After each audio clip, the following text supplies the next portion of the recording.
తెలంగాణ రాష్ట్రంలో అధికారంలో ఉన్నటువంటి కాంగ్రెస్ పార్టీలో అసలు ఏం జరుగుతా ఉన్నది? ఏ నియోజకవర్గం, ఏ జిల్లా చూసుకున్నా కూడా మొత్తం వర్గపోరే నడుస్తా ఉన్నది. ఇక ప్రధానంగా మనం చూసుకున్నట్టయితే తారాస్థాయికి చేరింది. బాన్సువాడ నియోజకవర్గం పంచాయతీ తారాస్థాయికి చేరింది. బయట పార్టీల నుంచి వెళ్ళి కాంగ్రెస్ పార్టీకి వచ్చిన వాళ్ళు లొల్లి ఎక్కువైపోయింది. ఇక ప్రధానంగా మనం చూసుకున్నట్టయితే కామారెడ్డి జిల్లా బాన్సువాడ నియోజకవర్గం అనగానే పోచారం శ్రీనివాసరెడ్డి మనకు గుర్తొస్తాడు. పోచారం శ్రీనివాసరెడ్డి గుర్తు రావడంతో ఇక ఆపోజిట్ గా ఉన్నటువంటి వ్యక్తి కాసుల బాలరాజు. వీళ్ళిద్దరికి వెళ్ళి ఎప్పటి నుంచో పోటీ జరుగుతూ ఉంది. ఇక పోచారం శ్రీనివాసరెడ్డిని ఢీ కొట్టాలంటే మాత్రానికి చాలా కష్టం అనేటటువంటి విషయం రాష్ట్రంలో ఉన్నటువంటి అన్ని పార్టీలకి తెలుసు. కాసుల బాలరాజు మరి కాంగ్రెస్ పార్టీ నుంచి వెళ్ళి ఢీకొట్టేటటువంటి ప్రయత్నం, దాదాపుగా ఎన్నికలు వచ్చినప్పుడు స్వల్ప మెజారిటీ తోటి ఓడిపోవడం కూడా మనం చూస్తూ ఉన్నాం. మనందరికి తెలిసినటువంటి విషయమే.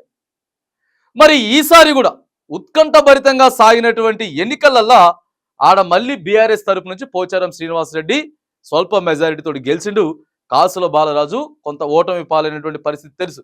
కానీ 2023లో మొన్న జరిగినటువంటి 2023లో కాసుల బాలరాజుకి పార్టీ టికెట్ ఇవ్వకుండా బీజేపీ పార్టీ నుంచి కాంగ్రెస్ పార్టీలోకి వచ్చినటువంటి ఏనుగ రవీందర్ రెడ్డికి టికెట్ ఇచ్చారు.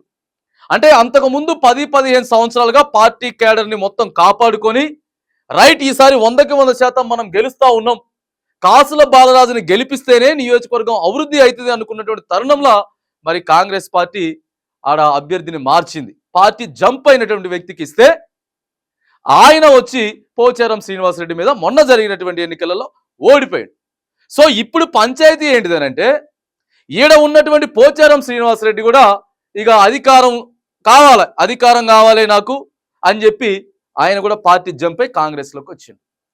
ఇప్పుడు కష్టపడ్డటువంటి పార్టీ కార్యకర్తలంతా పక్కకు పోతే బీజేపీ పార్టీ నుంచి వచ్చినటువంటి ఏనుగు రవీందర్ రెడ్డి, ఈడ బీఆర్ఎస్ పార్టీ నుంచి వచ్చినటువంటి పోచారం శ్రీనివాసరెడ్డి, వీళ్ళకి ఇక వర్గ పంచాయతీలు ఎక్కువైపోయినాయి, వర్గపోరు ఎక్కువైపోయినటువంటి పరిస్థితి ఇక ఆడ ఉంటే, ఇక బాన్సువాడ నియోజకవర్గ అస్సలు సిసలైనటువంటి కాంగ్రెస్ పార్టీ కార్యకర్తలంతా కూడా మా నియోజకవర్గంలో ఏం జరుగుతుంది, ఆయనేమో బీఆర్ఎస్ నుంచి వచ్చిండు, ఈయనేమో బీజేపీ నుంచి వచ్చి కాంగ్రెస్ పార్టీ పేరు బదనాం చేస్తా ఉన్నారు.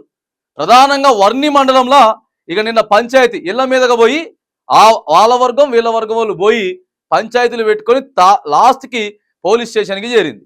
వీళ్ళందరినీ పోలీస్ స్టేషన్కి పోతే పోలీస్ స్టేషన్లో కూడా కొట్టుకునేటటువంటి ప్రయత్నం చేస్తా ఉంటే అసలు నియోజకవర్గంలో ఉన్నటువంటి కాంగ్రెస్ పార్టీ కార్యకర్తలంతా కూడా అరే 30 ఏళ్ల నుంచి వెళ్ళి మేము ఉన్నాం, కాంగ్రెస్ పార్టీని కాపాడుకున్నాం, ఇవాళ పార్టీ అధికారంలోకి వచ్చింది, వీళ్ళేమో అధికారం కోసం పార్టీలు మారి వర్గ పంచాయతీలు పెట్టుకొని పార్టీకి చెడ్డ పేరు తెచ్చేటటువంటి ఇది చేస్తా ఉందని చెప్పి ఆడ కార్యకర్తలంతా కూడా విస్మయం చెందుతూ ఉన్నారు.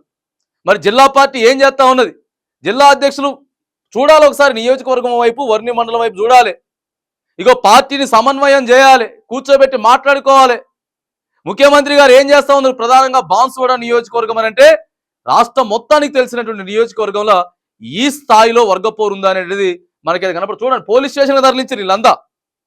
ఆడ ఉన్నటువంటి పోచం శ్రీనివాసరెడ్డి వర్గాన్ని ఆ తర్వాత అదే పార్టీకి ఇప్పుడు కాంగ్రెస్ పార్టీకి ఇన్ఛార్జిగా పెట్టిండ్రు ఏనుగు రవీందర్ రెడ్డిని. సరే పార్టీ నుంచి ఓడిపోయినా సరే ఇన్ఛార్జిగా పెడితే వీళ్ళు సమన్వయం చేసుకోకుండా పార్టీకి చెడ్డ పేరు తెచ్చేటటువంటి ప్రయత్నం చేస్తా ఉన్నారు.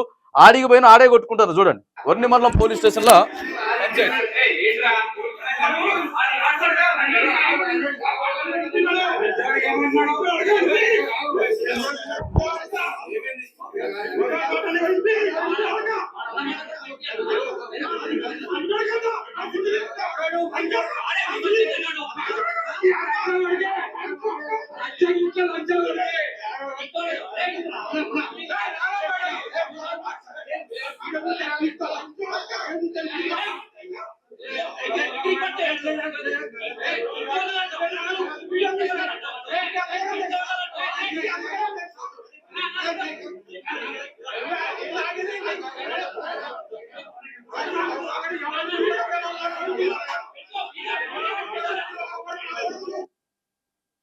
రైట్, ఒకసారి చూడండి. ఇక పోలీస్ స్టేషన్లోనే ఈ రేంజ్లో ఉంటే, పోలీస్ స్టేషన్లోనే ఈ రేంజ్ పంచాయతీలు ఉంటే మరి ఇక అక్కడ వర్గపోరు ఎట్లుందనేది క్లియర్గా కనపడతా ఉన్నది.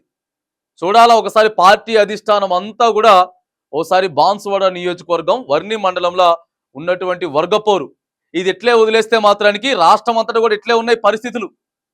కొత్తోళ్ళు పార్టీగా అధికారం కోసం వేరే పార్టీల నుంచి వెళ్ళి కాంగ్రెస్ పార్టీలోకి వచ్చి వీళ్ళంతా ముందు పడతా ఉన్నారు. అసలైనటువంటి కాంగ్రెస్ పార్టీ కార్యకర్తలంతా వెనక్కిపోతున్నారు. వాళ్ళు కష్టపడితేనే కదండి ఇలా అధికారంలోకి వచ్చింది. ఆ రోజు బీఆర్ఎస్ పార్టీ విజృంభణ చేస్తా ఉన్నది. దూసుకుపోతున్నటువంటి నేపథ్యంలో బీఆర్ఎస్ పార్టీని ఢీకొట్టడం అంటే మామూలు విషయం కాదు. అసలైనటువంటి పార్టీ కార్యకర్తలు గ్రామాలల్లో మండలాలలో నియోజకవర్గాలు గట్టిగా నిలబడితేనే ఇవాళ అధికారం వచ్చింది. అది గుర్తుపెట్టుకోవాలా. అది గుర్తుపెట్టుకోకుండా మేము ఇట్లనే వర్గపోరు చేస్తాం, కొట్టుకుంటాం, పంచాయతీలు పెట్టుకుంటాం. కాంగ్రెస్ పార్టీ వాళ్ళు అసలు సిసలైన కాంగ్రెస్ పార్టీ వాళ్ళు సైలెంట్గా ఉంటే పార్టీ కోసం ఇగో ఆడికెళ్ళి ఈడికెళ్ళి మారిన వాళ్ళు వచ్చిన వాళ్ళు వర్గాలు పెట్టుకొని ఇగో వాడు నన్ను తెచ్చిండు వీడు నిన్ను పెట్టిండు, ఇదే పంచాయతీ ఇదే కథ.